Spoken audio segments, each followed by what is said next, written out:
Doug Farrar of Yahoo Sports, Josh Freeman of the Tampa Bay Buccaneers. Josh, first I want to talk about especially the second half of your season, last 4 games, 9 touchdowns, 0 picks, your efficiency picked up, even though you had a good season before, all these new young guys on the team. What was the secret to the Buccaneers' success last year in an offensive perspective?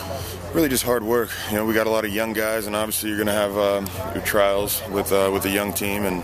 But as far as getting together and working together as a team, more time together, we started picking things up, started learning about each other as players, and just find a way to go out and win each week. And you know, sometimes it didn't work out, and we didn't make our goal of making the playoffs. But yeah, as the season progressed, you know, everybody the comfort level's raised, and guys can go out and perform to their best ability.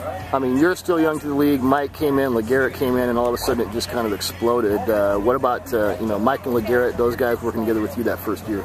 Yeah, no, Mike and LeGarrette are studs, dude. Both of them, and we knew right off the bat that Mike was going to be a player, and LeGarrette, not a whole lot. Nobody really knew anything about him, but when those guys stepped in, they started making plays left and right, you know. And when you got a guy like LeGarrette running the ball, it opens a lot of stuff up for me and Mike down the field, you know, making plays, and just the ability for those guys to week in, week out. Mike for 16 games, LeGarrette for I want to say 11, 12. Yeah. Better half of the season. Last 10 games, he really. Yeah. I mean, he's a 1,000-yard rusher. Didn't even start the first part of the season, but yeah, the way those guys stayed and like week in, week out. I mean, it's preparation each week and stayed consistent. You know, it was great to see that of those guys, and I'm looking forward to continuing our careers together. Mike's the first guy with double-digit touchdowns in his rookie year since Randy Moss. What is it about him that makes him so dynamic in the red zone? You know, he's just got a good feel, you know, and he big physical receiver. You know, if a guy's right up on him, he's going to find a way to box him out and make the catch. And then also just his feel. Like, he understands coverages, understands what I understand as far as blitzes and when to break hot, stuff like that. And it's really allowed him to make plays. You know, I can think of like 3 of his touchdowns off the top of my head that were all out blitzes, and he broke his route off, and I knew exactly what he was doing, and he was able to beat his guy and score a touchdown. It seemed like, I mean, for a guy coming out of college, especially with kind of the abbreviated collegiate career, he had an interesting, I mean, unusual understanding of routes coming in. Yeah, no doubt. I mean, he was just a natural receiver from day one, and you could just tell he was hungry, wanting to get better every day, and so he really stepped it up. And I mean, he doesn't play like a rookie at all, and he was a guy that we relied on heavily, you know, to get our pass game going. A lot on third downs. He was just making plays, and I mean, that's a testament to the type of guy he is, the type of player he is. Raheem was obviously a well-regarded coordinator before he became a coach, but doing what he did, you know, that many wins with the youngest team in the league. What has he taught you? Oh, I mean, Raheem's great. You know, he's a motivator. I mean, it's just really just his perspective on the game.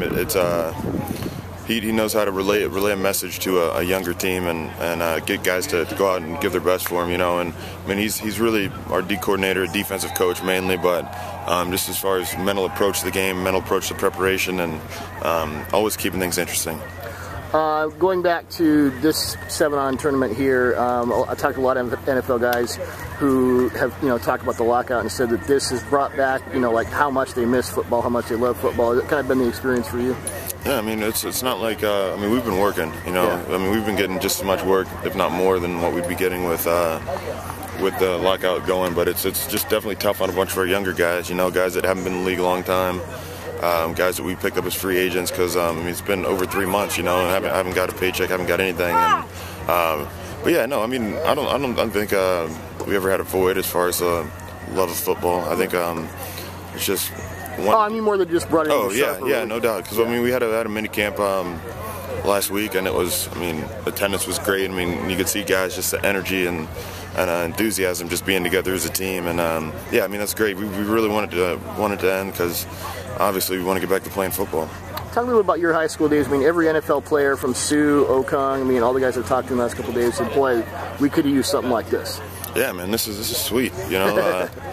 I mean, Nike's doing a great job of really just upping the ante every year, you know. I remember back in my day, they had like the Elite 11, they had all the little combines, and like spark stuff, and yeah, and it's just really skyrocketed. It's turned into this, and I think this would have been awesome to go to and compete in. It would have been a sweet deal. I know these talking to these kids. I mean, they're having a great time.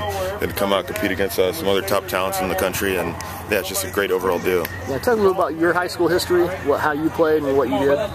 Yeah, no, I mean, my high school.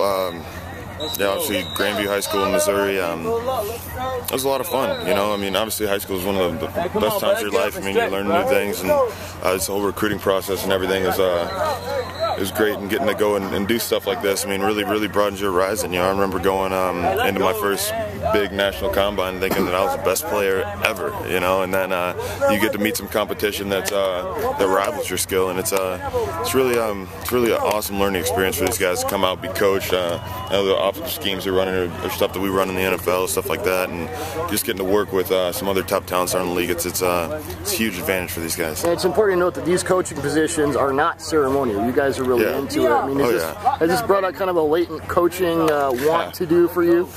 Not quite yet. I mean, it's definitely a lot of fun, because you can share a little information to help somebody out, But no, I mean, these kids are well on their way to successful careers.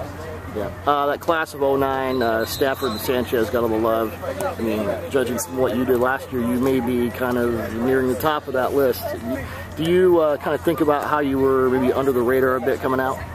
Yeah, I mean, they went to two prominent powerhouses, Georgia, USC. I decided to go to Kansas State, so we didn't get all the national publicity that they did, and I mean, that I think plays a little part in the draft, but I mean, it's working out for everybody, so it's kind of a deal where once you get on your team, dude, it's not about where you're drafted, it's about what you're doing, and there are guys. I mean, people always want me to draw comparisons. How are you stacking up against Stafford this week or Sanchez? But I mean, the mentality is, we're all in the NFL. I mean, I try to look up to guys that the Tom Brady's, the Peyton Mannings, the Drew Breeses, see how they're doing, compare my stats to those guys, and I really try to challenge myself week in and week out with keep improving my numbers and getting wins on the board. People are starting to look at guys like Colin Kaepernick and saying he looks a little bit like Josh Freeman. I mean, how is it already that you're getting? I mean, how does that feel that you're already getting people comparing other quarterbacks to you? I don't know, dude. I mean, I've been compared to bringing every quarterback you could even imagine, dude. He's got a little bit of Jamarcus in it. He's a little McNabb. He's got a little Bledsoe. I mean, Big Ben. I mean, you can't. As a quarterback, you kind of got to go do your own thing. Be the quarterback that you are, and be the best at that, But yeah, it's pretty flattering, I guess. Obviously, with the wins you had, it wasn't your fault that you didn't make the playoffs. But in a general sense, what's a sense of what you guys need to do to get to that next level, especially in that brutal division? Yeah, no, it starts in the division. Definitely, we're really going to have two teams in the playoffs. It's kind of the mindset going into it. So we got to find a way to win that division. If we can do that, I mean, we'll be well on our way. Thanks, man. Yeah, no problem. Appreciate it.